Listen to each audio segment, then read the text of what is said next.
Have you ever heard of the Zealots in the Bible? Few people truly know the deep history of this enigmatic group, devout Jews, intense and dangerously determined. To them, living under the rule of the Roman Empire was not just uncomfortable, it was a spiritual affront. But after all, who were these men who left their mark in history as religious rebels? What did they really want? And what role did they play in the days when Jesus walked upon the earth? Born in the midst of oppression, persecution, and unfulfilled promises, the Zealots rose up like a cry of resistance in a dark time. To some, they were warriors of faith. To others, fanatics without restraint. But the truth is that their story reveals much more than simple rebellion. It shows us the transforming and also dangerous power of faith when united with the desire for justice. In this video, you will discover a narrative that few tell, but that has much to say about our own time. And the most surprising detail, one of Jesus' own disciples came from this radical movement. Who was he? And what does his presence teach us about the heart of the gospel? Try to imagine what it would be like to live in a land that, by divine promise, was given to your people since the time of the patriarchs, Abraham, Isaac, and Jacob. A holy land chosen by God. Now imagine seeing that same land being trampled by foreign soldiers, parading through the streets of your city as if they owned the place. They demanded abusive taxes, imposed laws that confronted your faith, disrespected your ancestral culture, and still expected you to acknowledge a human emperor as Lord and even divine. That was the reality faced by the Jewish people during the Roman occupation. We are talking about the years that precede and follow the birth of Jesus in the 1st century. At that time, the region of Israel, also called Judea, had been incorporated into the vast Roman Empire. And Rome was not known for its diplomacy. Its control was strict and authoritarian. Obedience was mandatory. Taxes were collected with an iron hand. Soldiers patrolled every road. And there was a constant atmosphere of fear and humiliation. But the Jewish people were not just any people, they were a people with a millennia-old faith. They worshipped the one true God, the God of Abraham, who had delivered their ancestors from Egypt with great signs and wonders. They knew that the land they lived on was holy, consecrated, and for them only God could be called king. To see a pagan empire ruling their nation, erecting statues of idols, and exalting a man as a deity was a deep insult, a pain that wounded the heart and pierced the soul. It was in this atmosphere of oppression, injustice, and silent revolt that a different group began to emerge. They no longer accepted watching with arms crossed. For these men, praying alone was not enough. They needed to take action. And so, growing between alleys and mountains, a movement fueled by zeal and indignation began to rise, the Zealots. The name Zealot originates from the idea of burning zeal, a passionate fervor for what is sacred. And what did they want to protect?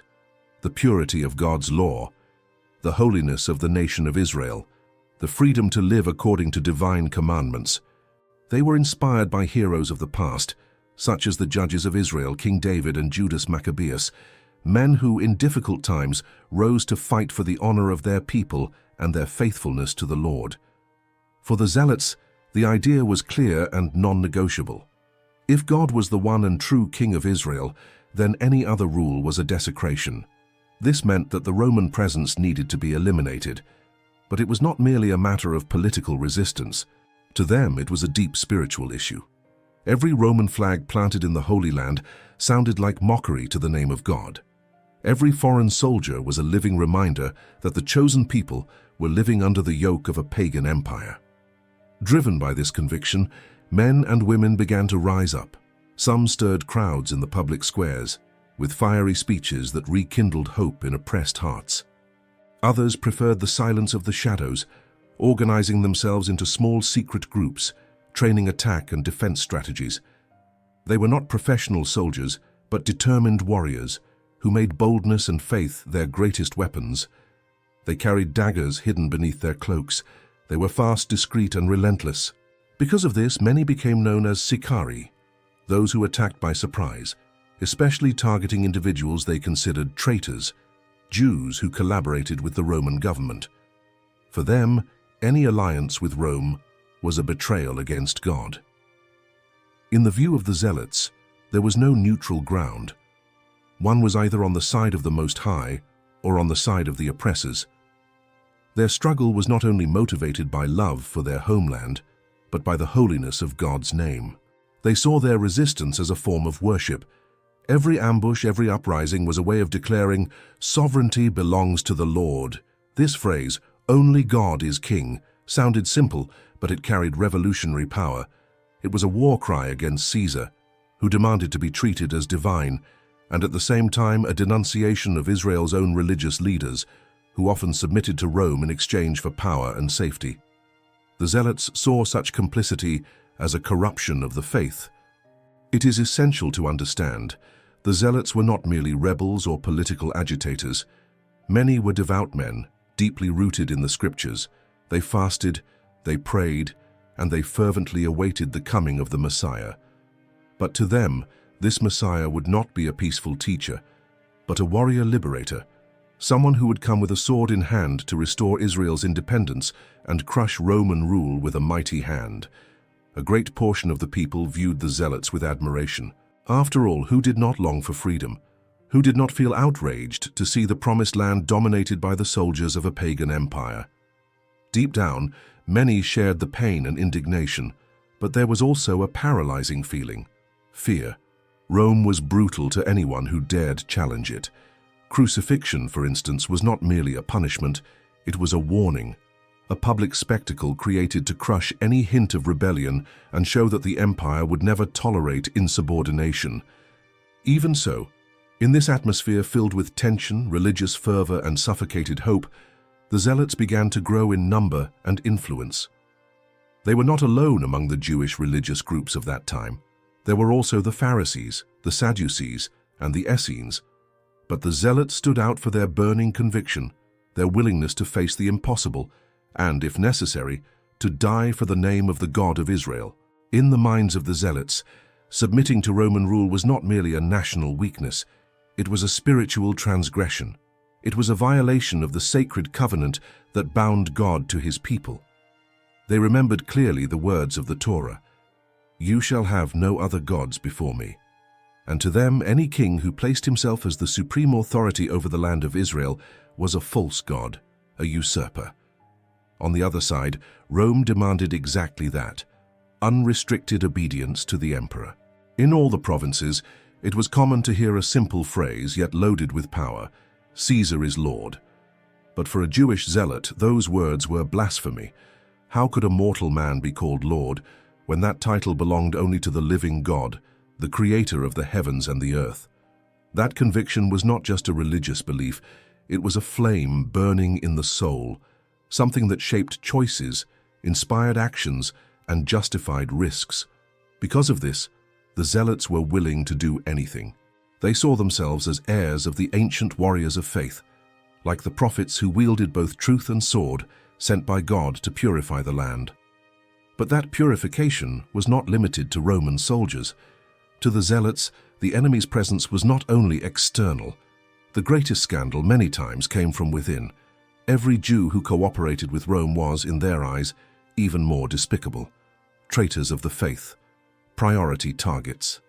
This included publicans, the tax collectors who served the empire, corrupt priests, and even religious leaders who made political alliances to preserve their own privileges.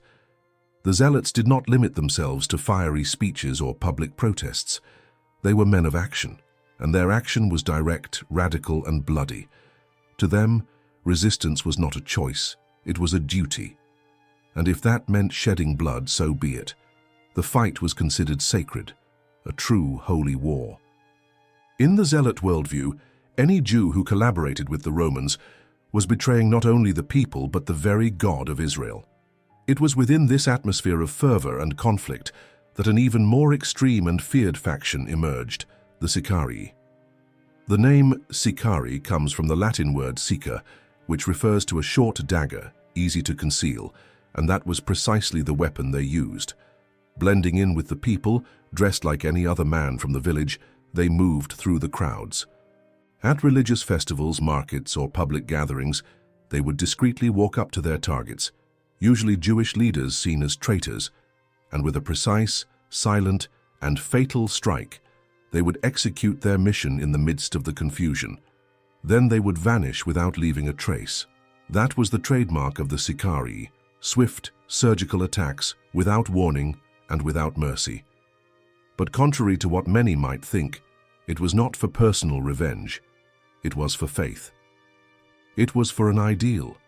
They saw themselves as instruments of divine judgment, cleansing Israel from the inside out, removing the corruption of their own people before the coming of the kingdom of God. Their actions caused immediate impact. Some saw them as brave heroes, liberators who dared to do what no one else had the courage to attempt. Others, however, considered them dangerous fanatics, putting the entire people at risk. But to the sicarii, there was no room for ambiguity. They had one clear rule: either you were with God or you were against him, and whoever stood against had to fall. This was how the identity of the Zealots and their most violent factions was shaped: a wounded people, pushed to the extremes by foreign oppression, ignited by a non-negotiable faith.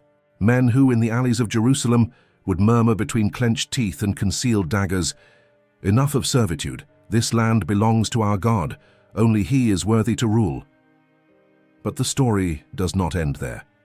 Because in the midst of this scenario, marked by the sword and the cry of revolt, a very different man would emerge, someone who would also speak of the kingdom of God, but whose path would be the opposite of the Zealots, a path of peace, surrender, and radical love.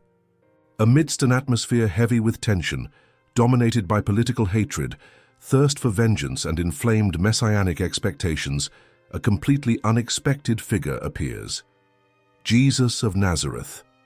He did not show up with soldiers, nor did he wave swords or incite armed rebellions. He came with calm words, yet deeply challenging ones. He said things like, "Love your enemies, do good to those who persecute you." In a land marked by military occupation and hearts thirsty for justice, these words struck like a shock, a silent revolution. And the most astonishing thing? Jesus did not reject those who came from the extremes. He did not distance himself from the radicals. On the contrary, he called them to be near him. Among the 12 disciples he chose, one name stands out: Simon, called the Zealot. Simon was not merely a devout man. He came from the ranks of a movement that believed the sword was an instrument of divine will. A man forged by the pain of oppression, by the revolt of seeing his land controlled by a pagan empire. Simon knew injustice up close. Perhaps he had even wielded a blade in the name of faith. But when Jesus called him, it was not to wage war. It was to learn a different kind of battle, an inner battle, a battle for love. And beside Simon stood Matthew, the tax collector, a man who had served the Roman Empire directly. Think deeply about that scene: a zealot who once saw traitors as enemies to be eliminated, now sharing bread with a man who would once have been his target. In any other context, this would have ended in blood. But there, under the leadership of Jesus, it became a living testimony of reconciliation. Jesus knew exactly whom he was dealing with. He did not choose his disciples based on religious resumes or flawless histories. He knew their stories, their wounds, their failures, and still he called them, because he saw more. He saw what they could become, not what they had been. The presence of Simon the Zealot among the 12 was no accident. It was a powerful sign. In the kingdom of God, there is room for those who thirst for justice, even if they have sought to quench it through the wrong paths. Jesus did not select those who appeared perfect. He welcomed the confused, the wounded, the outraged, and then invited them on a new journey, a journey of transformation. And this new path that Jesus introduced was, in essence, the opposite of the route laid out by the Zealots. While the Zealots proclaimed that Israel's redemption would come through the sword, Jesus taught that victory would come through sacrificial love. While the sicarii hid in the shadows to eliminate their enemies, Jesus, hanging on the cross, said, "Father, forgive them, for they do not know what they are doing." While the Jews awaited a warrior Messiah, riding in glory and power, Jesus entered Jerusalem riding on a donkey, not as a conqueror but as a servant, a king who reigns with humility. The conflict between these two worldviews, those who longed for an armed revolution and that of Jesus, who preached a kingdom of peace, was more than evident. Many followed Jesus with a clear expectation. They hoped he would be the leader who would finally ignite the uprising against Rome. On one remarkable occasion, after the multiplication of the loaves and fishes, the crowd became so enthusiastic that they tried to force him to take the throne. They wanted a king of action, an earthly liberator. But Jesus, perceiving their intent, withdrew. He went up the mountain alone. He did not come to wield swords. He came to touch and transform hearts. For many, this was a hard blow, a disappointment. They expected a general but received a servant. Even among his disciples, this frustration was visible. Judas Iscariot, for example, may have carried within himself the desire for a more direct revolution, one more aligned with the Zealots. When he realized that Jesus would not fight Rome with military force, but rather spoke of surrendering, of dying, his frustration may have turned into bitterness, and that bitterness, perhaps, was what led him to betrayal. But not everyone reacted this way. Simon the Zealot remained, and that reveals something profound. That man, who in another time might have longed to see Roman soldiers lying dead in the streets of Jerusalem, now walked beside the Prince of Peace. He traded the hidden dagger for the living gospel. He understood that true transformation does not begin on the outside, but within, in the heart of man. It is incredible to observe how Jesus, with his divine wisdom, gathered people so different from one another. Rough fishermen, rejected tax collectors, radical revolutionaries like Simon. He did not force them to be the same. He did not erase their stories, but he united them under a new purpose. He brought harmony where there had been contrast. He gave new meaning to what before had been mere rebellion or routine. Simon the Zealot thus becomes a powerful symbol. He reminds us that no one is beyond the reach of God's calling, not even the most extreme. What was once a heart inflamed with hatred and self-righteousness was transformed into an instrument of peace and truth. Simon did not stop loving his homeland, but he came to understand that the kingdom of God goes far beyond the borders of politics or geography. It is eternal, invisible to human eyes, yet real and present wherever there is faith. The contrast between Jesus and the Zealots reveals something greater than a simple divergence of ideas. It was a clash between two kingdoms: the kingdom of men, built with force and the sword, and the kingdom of God, founded on love, forgiveness, and the cross. And even so, Jesus did not reject those who came thirsting for justice, even if they were seeking it in the wrong place. This part of the story brings us a lesson that remains relevant today. Jesus does not turn away from those who cry out for justice, but he transforms the way that justice is lived. Violence may seem fast and effective, but only love endures. Only forgiveness has the power to heal. Only the cross, with all its apparent weakness, is truly capable of conquering. That is what Jesus taught Simon, and it is what he continues to teach each one of us, that true power is not found in the strength of the sword, but in the transformation of the heart. The years passed, but the Zealots' fervor did not die out. In fact, it grew like embers beneath the ashes, fueled by decades of suffering, oppression, and unfulfilled promises, until in an inevitable moment, that fire exploded in one of the most dramatic revolts in the history of the Jewish people. The Great Revolt against Rome, which took place between the years 66 and 73 after Christ. It was as if a powder keg, long filled, had finally been lit. The people of Israel were exhausted. The Roman presence, with its daily brutality, continued to crush the dignity of a nation that had once been free. Taxes drained the lives of the poor. Many religious leaders, complacent, preferred to protect their positions rather than defend the people. Foreign soldiers patrolled the streets, mocked the Jewish faith, and disrespected everything sacred. Patience had run out. The revolt became inevitable. That was when the Zealots rose up with fury, and in a surprising turn they accomplished the impossible. They took Jerusalem from the hands of the Romans. The holy city was freed, even if only for a short time. They declared that Israel was free, that God was the only king. The temple was once again seen as the center of spiritual and national power. A breath of hope swept through the people, but it quickly became clear that a freedom won by the sword would not bring the peace they had hoped for. It would bring even more destruction. Rome would not ignore the insult. The Emperor Vespasian delegated the mission to his son, Titus, a determined, cold, and relentless commander. Under his leadership, the Roman army marched toward Judea, bringing with it tens of thousands of trained soldiers, war machines, and the order to crush every trace of resistance. The siege of Jerusalem was cruel and methodical. For several months, the Romans kept the city surrounded, cutting off supply routes and blocking the entry of water and food. Inside the walls, scarcity turned into desperation. Hunger took up residence in the homes. People died in the streets. Families were slowly torn apart, not only by pain but also by internal division. The Jewish groups, instead of uniting against the common enemy, began to fight one another. Zealots, priests, moderate factions, all battling each other while the enemy grew stronger on the outside. And then came the final blow. In the year 70 after Christ, the gates were breached, the walls collapsed, and what entered Jerusalem was not just an army, it was an avalanche of destruction. The Roman soldiers advanced like a storm of iron, fire, and fury. The holy city was devastated, and what once seemed unthinkable happened. The Temple of Jerusalem, the center of the faith, the place where the glory of God had dwelled, was torn down. Nothing remained. Not one stone was left upon another. It was the end. The heart of the Jewish faith, the temple, the ultimate symbol of God's presence among his people, now burned in flames. The blaze lit up the sky as cries of despair echoed through the ruined streets. Thousands were massacred. Many others were chained as slaves. Countless fled, scattering across the corners of the world, without direction, without a homeland.